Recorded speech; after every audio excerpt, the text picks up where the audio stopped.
Moving into our new house in Pennsylvania felt like the fresh start my wife Sarah and I desperately needed. After months of searching, we'd finally found a place that checked all our boxes: quiet suburban neighborhood, reasonable price, and enough space for the family we hope to start soon. The house itself was a modest 2-story built in the 1970s with that cozy character the realtor had promised. Fresh paint covered most of the walls, and the hardwood floors gleamed under the afternoon sunlight streaming through clean windows. The first day was a blur of moving trucks, cardboard boxes, and the exhausting work of transforming an empty house into a home. Sarah handled the kitchen while I focused on getting our bedroom set up on the second floor. The master bedroom sat at the end of a long hallway, with 2 smaller rooms and a bathroom completing the upstairs layout. Everything seemed perfect, normal, exactly what we'd hoped for when we signed the papers. But even during those first hours, something about the upstairs hallway felt different. The air seemed heavier there, almost oppressive compared to the light, airy feeling of the rooms downstairs. When I carried boxes up the creaky staircase, I found myself pausing at the top, unable to shake the sensation that I was being watched. The feeling was subtle at first, easy to dismiss as moving day jitters, but it lingered in a way that made my skin prickle. That first evening, after the movers had left and we'd ordered pizza, Sarah and I collapsed in the living room, surrounded by towers of boxes we'd tackle tomorrow. The house settled around us with the natural creaks and groans of older construction, sounds we'd need to get used to. But as the night wore on, those settling sounds began to feel less random, more purposeful, as if the house was trying to communicate something we couldn't quite understand. Around 11 o'clock, we decided to call it a night. Sarah went up first while I double-checked the locks and turned off the downstairs lights. When I reached the top of the stairs, she was already brushing her teeth in the master bathroom. The hallway stretched out in front of me, lit by a single overhead fixture that cast long shadows from the closed doors of the unused rooms. I paused there, listening to the house around us.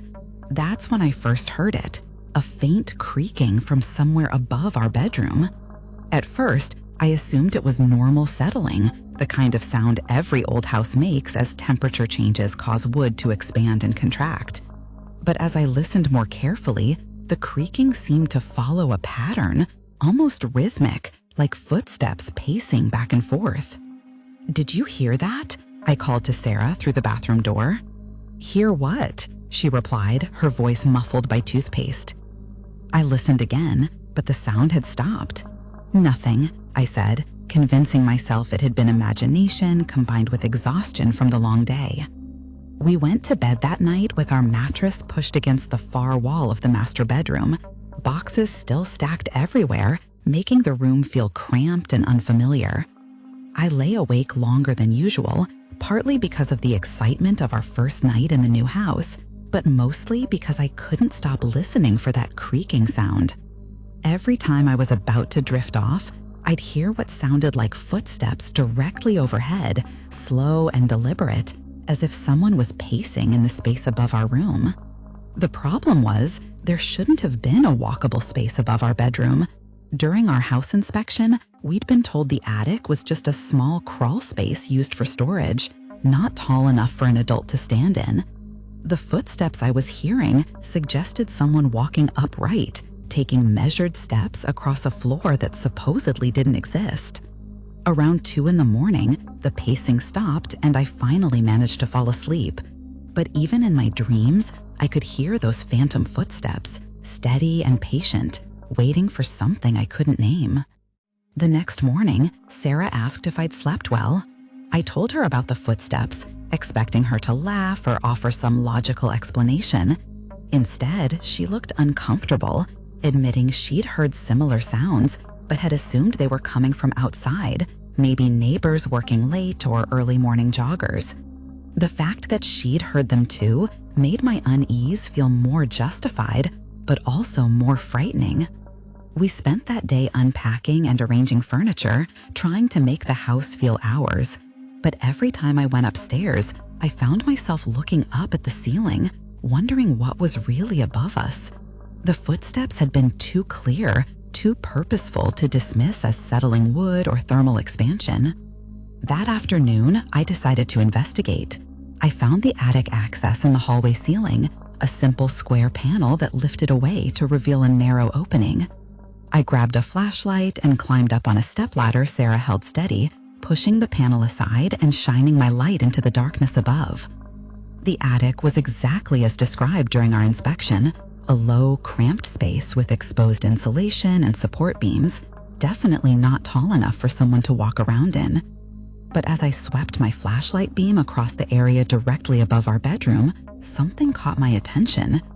The insulation in that section looked disturbed, compressed, as if someone had been moving around up there despite the obvious space limitations. More unsettling were the marks I found in the dust-covered plywood flooring. They weren't clear footprints, but there were definitely impressions suggesting something heavy had been moving across that section repeatedly. The dust patterns showed evidence of recent disturbance, which didn't make sense if the attic had been empty since we moved in. I called up to Sarah, asking her to hand me a better flashlight. As I waited, balancing on the ladder with my head and shoulders inside the attic opening, I heard it again, that same rhythmic creaking, but this time it seemed to be coming from deeper in the attic, from an area my light couldn't reach. "Sarah, did you hear that?" I whispered. "Hear what?" she responded, but I could tell from her tone that she had heard something. I climbed down and we both stood in the hallway, listening. For several minutes, the house was completely quiet. Then, unmistakably, came the sound of slow, deliberate footsteps from somewhere above us. Not the random creaking of settling wood, but the measured pace of someone walking back and forth, as if they were thinking about something, working through a problem that required careful consideration. Sarah grabbed my arm, her face pale. "That's not the house settling," she whispered. We stood frozen in the hallway for what felt like hours, listening to those impossible footsteps. They moved from one end of the house to the other, pausing occasionally before resuming their patient circuit. The sound was clear enough that we could track the movement across the ceiling, following the path of whatever was up there. Finally, the footsteps stopped directly above where we were standing. We looked up at the ceiling, both of us holding our breath, waiting for something else to happen. Then came 3 slow, deliberate knocks, as if someone was announcing their presence, letting us know they were aware of us standing below. Sarah made a small noise of fear and stepped backward, pulling me with her toward the stairs. We went downstairs without speaking, both of us too shaken to discuss what we just experienced. How do you rationalize footsteps coming from a space too small for human habitation? How do you explain knocking from an empty attic? That night, we slept in the guest room on the first floor, telling ourselves we were being practical. It was closer to the boxes we still needed to unpack. But the real reason was that neither of us wanted to spend the night directly under whatever was making those sounds. The footsteps continued every night for the next week, always starting around the same time, always following the same pattern. We began to recognize the routine, slow pacing for 20 or 30 minutes, then those 3 deliberate knocks, then silence until the next night. It was as if something was trying to establish contact to let us know it was there and aware of our presence. I called a structural engineer, explaining that we were hearing concerning noises from our attic. He came out the following Tuesday, spent 2 hours examining the space with professional equipment, and found nothing that could explain the sounds we were describing. The support beams were solid, the insulation properly installed, and there were no signs of animal infestation or structural issues that might cause unusual noises. When I pressed him about the disturbed insulation and dust patterns I'd observed, he suggested that air currents from the HVA system might cause some movement over time. It was a reasonable explanation that completely failed to account for the organized, rhythmic nature of what we were hearing.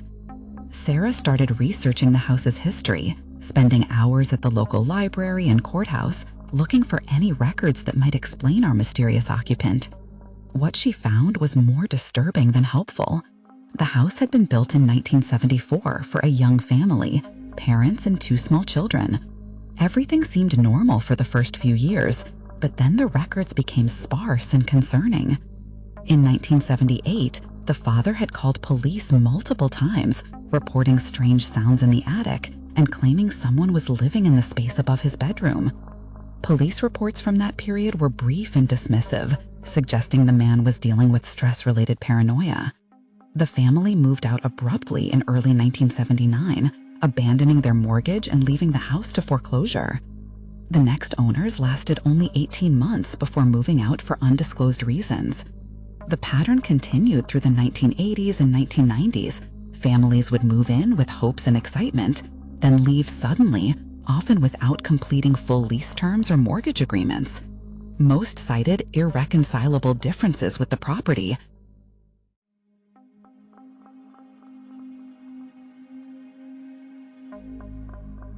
When we first moved into our house in Ohio, my 7-year-old brother Tommy was more excited about having his own room than anything else we'd left behind in the move.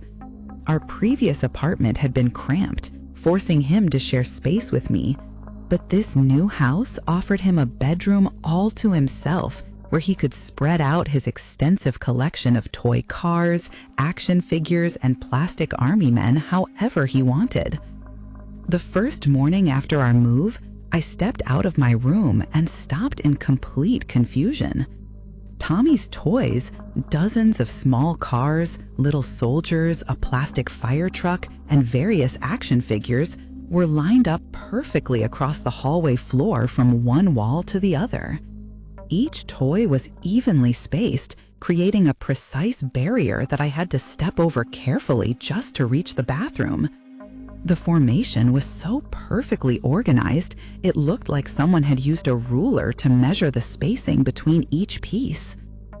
Tommy was still asleep when I checked on him, curled up in his new bed, surrounded by moving boxes. When I asked him about the toy arrangement later that morning over breakfast, his reaction was immediate and defensive. He insisted he'd never touched his toys after our mother had told him to put them away the night before, and the way he frowned made it clear he thought I was accusing him of lying. "I didn't do it," he said firmly, crossing his arms. "Maybe you did it to play a trick on me." But I hadn't touched his toys, and I could see in his eyes that he genuinely believed what he was saying. The confusion on his face mirrored my own, and for the first time, I felt a tiny spike of unease about our new house. By the third morning, the toy formations had become routine. I'd wake up to find them arranged in different patterns, sometimes a straight line, sometimes geometric shapes, occasionally complex designs that looked almost artistic in their precision. Always perfectly spaced, always deliberate, always impossible to explain through normal means. Tommy's denials never changed. If anything, he became more frustrated each time I brought it up, insisting that someone else must be moving his toys during the night.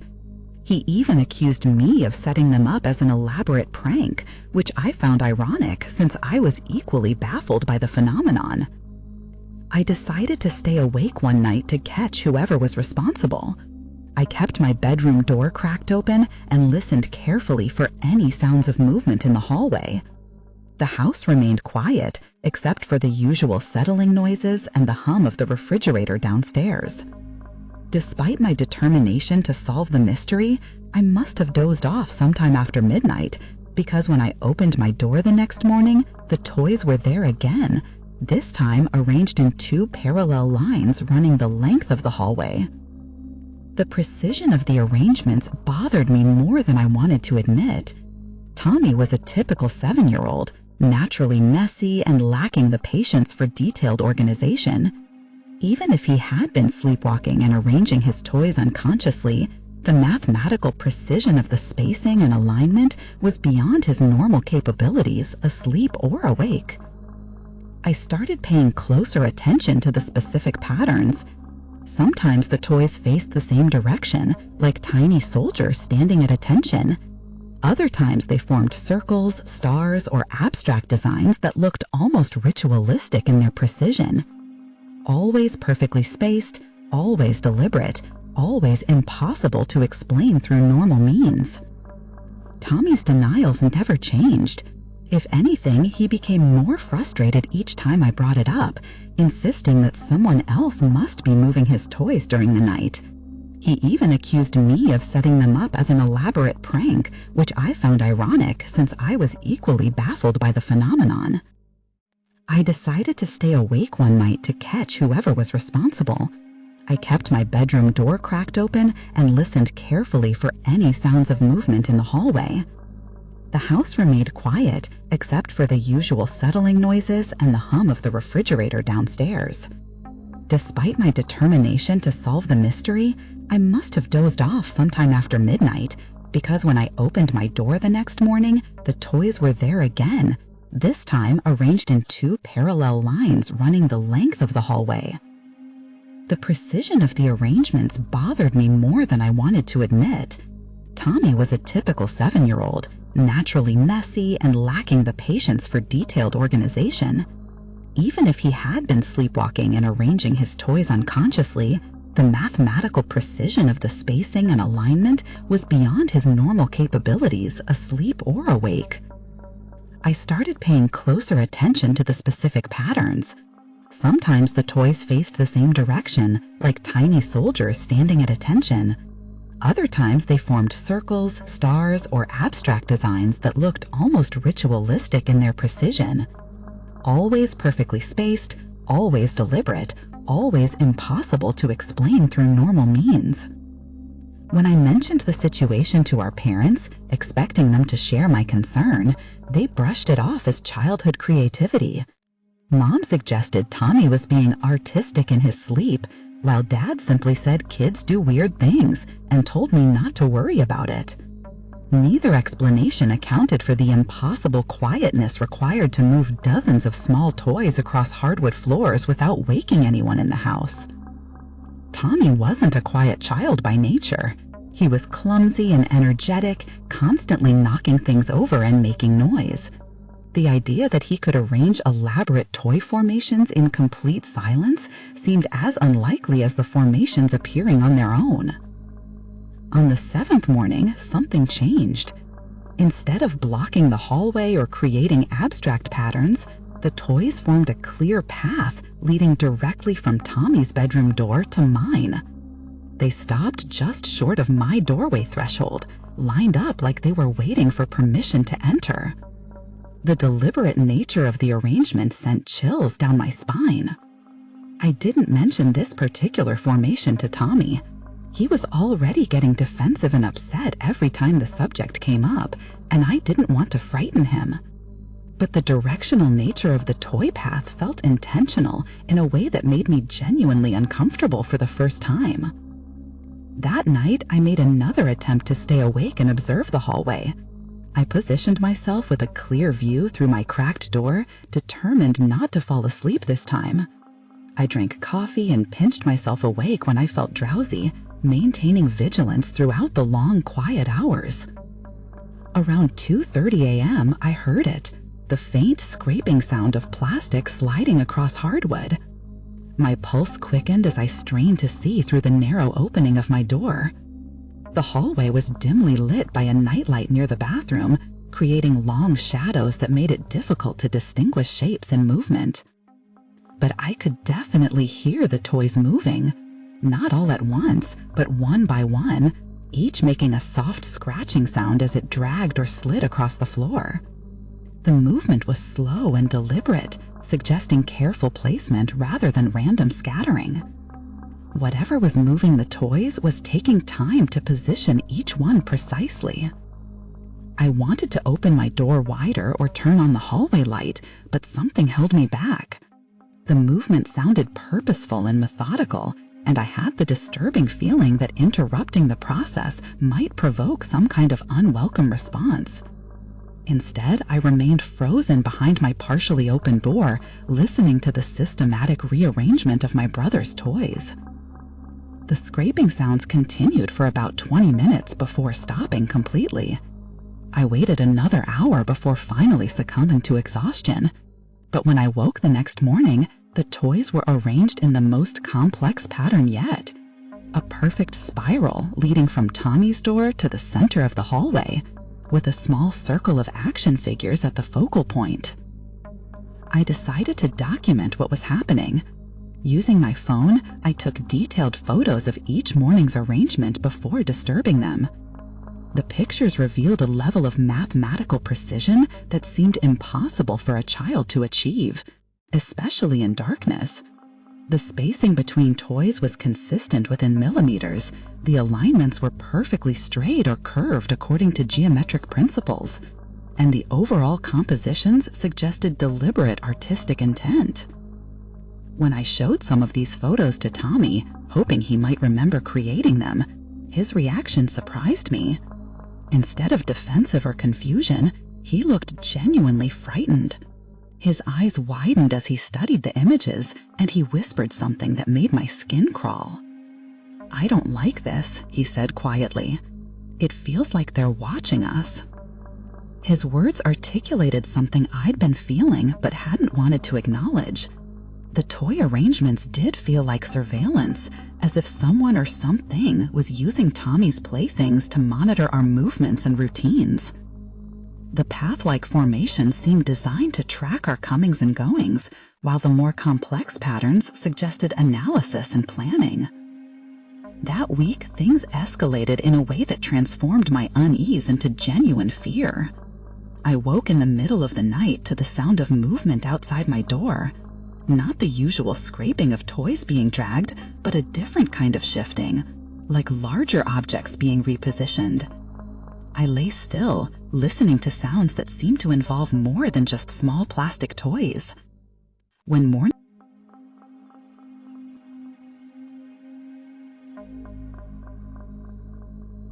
The first week in our new house still feels like a blur of cardboard boxes, fresh paint smells, and the strange hollow echoes that empty rooms make before they become home. My best friend Ryan had volunteered to help me move in, and his joking attitude about the house's creepy old vibes helped calm my nerves about living alone for the first time.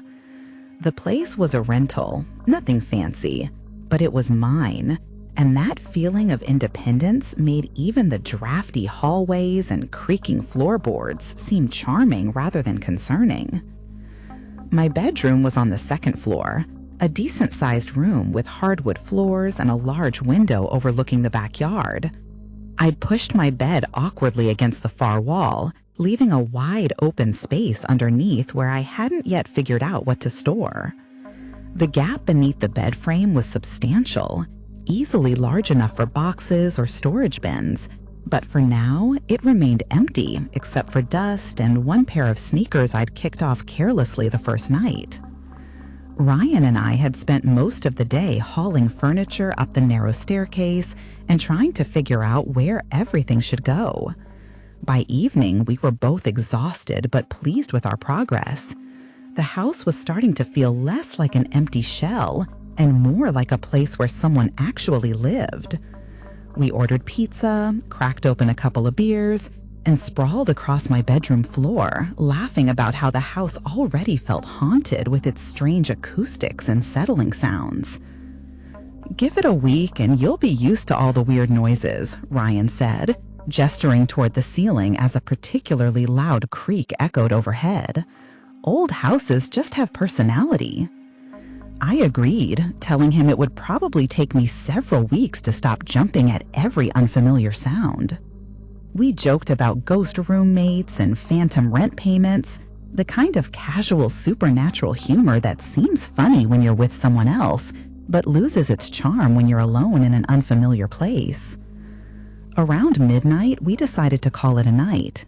Ryan was crashing on an air mattress in my room since I didn't have a guest room set up yet, and we were both too tired to continue unpacking.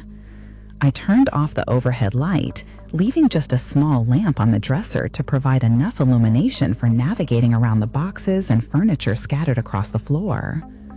That's when everything changed. We were settling into our respective beds, making plans for tackling more boxes tomorrow, when Ryan suddenly froze mid-sentence. The casual smile vanished from his face, replaced by an expression of focused concern that immediately put me on edge.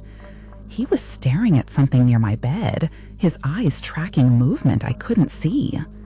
"Dude," he whispered, his voice tight with uncertainty, "I think I just saw someone crawl under your bed." The words hit me like ice water. "What do you mean?" "I mean, I saw hands and knees, someone moving low across the floor, disappearing under your bed frame."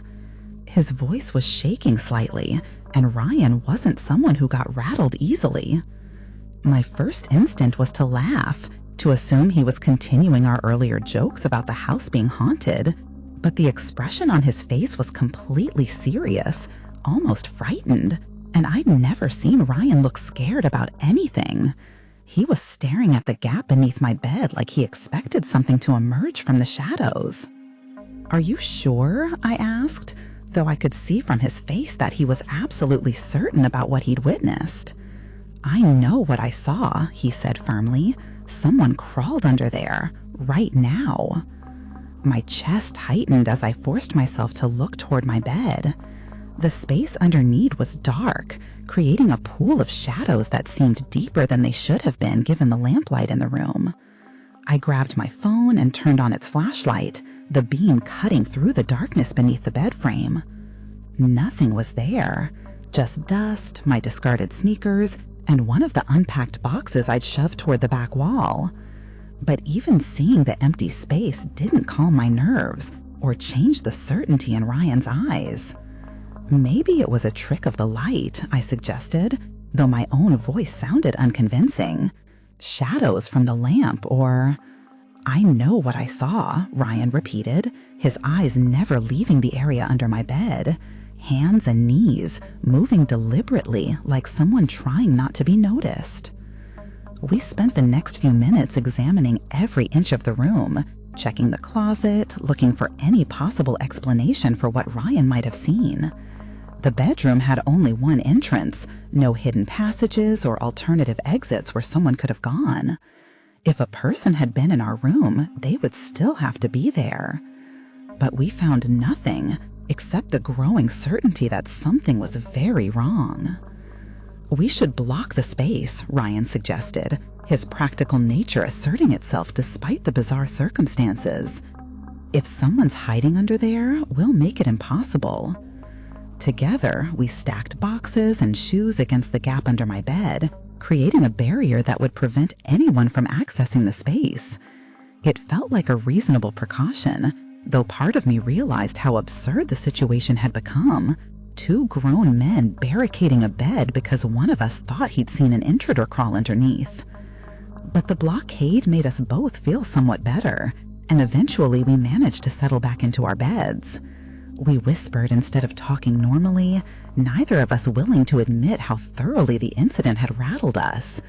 Every shadow in the room seemed more pronounced, every settling sound from the house more ominous.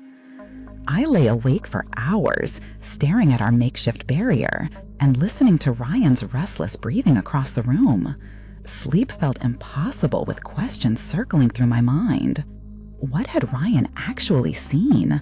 Was someone in our house? How could a person disappear so completely in a room with no exits? The next morning brought sunlight and a return to rational thinking. Ryan seemed embarrassed about the previous night's events, suggesting that exhaustion and the stress of moving might have caused him to see things that weren't really there. I wanted to believe that explanation, but I noticed he kept glancing toward my bed throughout the morning, his eyes drawn to the space we'd blocked with our improvised barrier. When Ryan left that afternoon, he made excuses to avoid helping me unpack the bedroom, but I could see the real reason in his reluctance to spend more time in that room. Whatever he'd seen, or thought he'd seen, had genuinely disturbed him. That evening, alone in the house for the first time, I decided to test whether our concerns were justified. I carefully moved the boxes we'd stacked against my bed, checking to see if anything had changed during the day. The space looked exactly as we'd left it, but when I examined the box I'd pushed toward the back wall, something made my stomach drop. The box wasn't where I remembered leaving it. Instead of being pressed against the far edge of the bed frame, it sat roughly in the center of the space, as if someone had pulled it forward several inches. I tried to convince myself that my memory was wrong, that I hadn't paid enough attention to the box's exact position the night before. But deep down, I knew something had moved it. I pushed the box back against the wall, pressing it firmly into place and making a mental note of its exact position.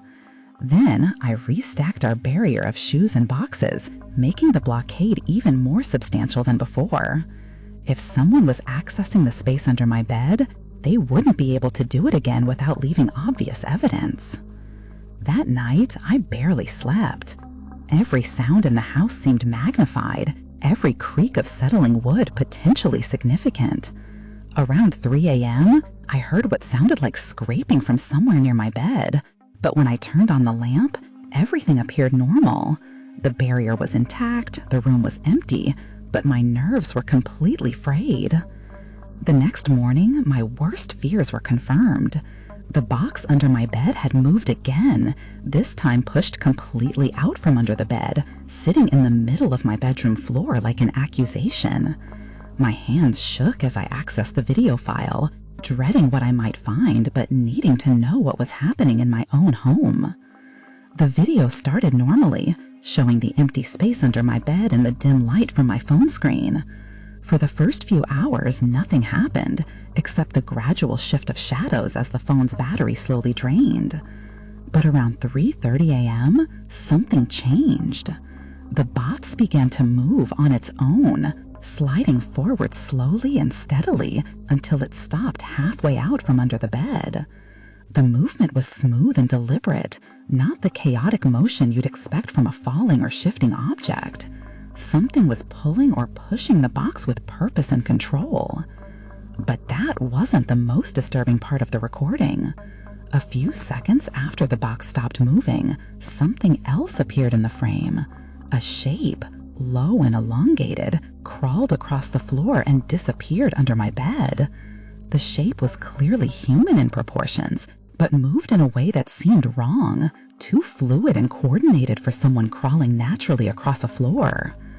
I rewound the video several times, trying to convince myself that the shape was a trick of light or shadow, but the movement was too distinct and purposeful to dismiss. Someone or something was using the space under my bed as a hiding place, emerging at night to move objects and conduct activities I couldn't understand. The implications were terrifying. How long had